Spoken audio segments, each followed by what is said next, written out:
I played Super Mario Sunshine for the first time shortly after it came out on the GameCube in 2002, and I absolutely hated it. I think I only got about halfway through it and then I stopped because I just couldn't get a handle on how to move around well enough, and it was just way too frustrating for me. When I went back to it to do another playthrough because I was determined to finish it, it wasn't nearly as bad the second time when I gave it that second chance, but it's totally understandable to me why not everybody thinks the Sunshine is one of the greatest Mario games, or even a relatively decent one. Right, so the story of Mario Sunshine, basically set in a tropical island called Isle Delfino. Mario and Peach plan to go on a summer holiday there, but it's a Mario game, so you can take a guess how that goes. Unfortunately for Mario, there's been a doppelganger of him running around the island wrecking the shop with toxic paint. So Mario gets arrested and thrown into prison in a really weird cutscene that's really grim for a Mario game. And he's charged with either cleaning up the mess or catching the impersonator that's pretending to be him.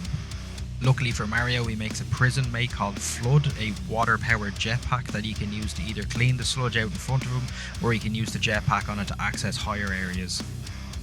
That movement with the water pump was actually a lot tighter than I remembered. It takes a little bit of getting used to, but the acrobatics that you can pull off with it in tricky areas is really, really useful. So the mission structure is really similar to Super Mario 64. There's worlds throughout the main area, and each one of them has their own amount of set missions to complete. Something you're going to notice fairly quickly though is that every one of these areas is just tropical island themed, and it makes everything very repetitive. Bianco Hills is a countryside area with a windmill. There's Serena Beach, that's a seaside hotel. Pina Park is an amusement park, and guess where it is? It's on a beach. I can't be the only one that thinks it's really weird that a Mario game wants to stick to its guns this much with just one theme. Think of any Mario game that you've played before, and absolutely all of them have a snow level, desert level, ice level, fire world, whatever. A Mario game would normally go out of its way to make every world as different from each other as possible, but it's really jarring when you go headfirst into Sunshine, and as well as the new control scheme, every level winds up looking exactly the same. Never done before in a Mario game as far as I know, and more importantly has never been done since, and there's probably a reason for that. The more I played through the game, the more I got suspicious that this probably wasn't a Mario game in the first place. And sure enough, when I read into it, I found this on Sunshine's Wikipedia page. It was mentioned that the game's development began with the idea of gameplay involving a water pump. However, at first the developers thought the world was too daringly out of character with Mario. Yeah, there you go. I have a feeling the designers were a bit too determined to try and push the boat out after Mario 64 that I think they just got way too far out from what people are actually gravitating towards Mario games for in the first place. You're trying to completely reinvent the wheel so much that you've just completely lost track of what makes it a good Mario game in the first place. There is this really weird sense as you're playing through the game that it was built from start to finish and then Mario was just slapped into it afterwards, honestly. There's just something about the game I can't quite put my finger on, that it all feels really rushed and then Mario is just kind of crammed into it at the last minute. There's a fair handful of instances, especially around the hotel area, where the transitions into doorways and hidden areas is really glitchy. The last area and the Bowser fight are really bizarre as well. You go from baby blue and turquoise beach areas for the entire game, and then you walk into the final area and it looks like this. What the fuck is this?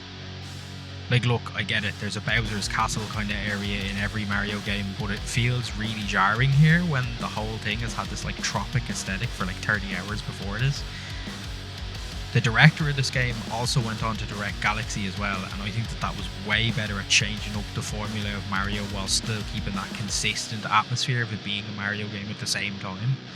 It has its good moments though. There are levels in Sunshine where you lose your water pump and you have to get to the goal solo just by jumping, and they're definitely some of the best parts of the game, and they're absolutely a precursor to Galaxy anyway.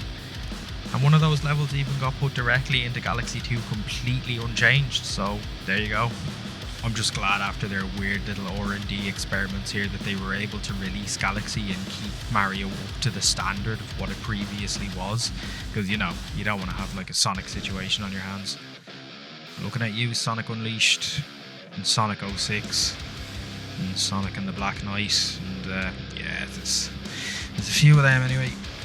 Look, don't get me wrong, I like Sunshine, but there's just not near enough a sharp level of polish on it compared to either of the Galaxy games, 64 or Odyssey, for it to be able to hold a candle to them. The other 3D or even 2D Mario games are so good at having all these completely different areas, but they're still under that one banner and it feels like a common themed world. But Sunshine is so dedicated to having its own single one that it's really boring and gets really off-putting at the same time.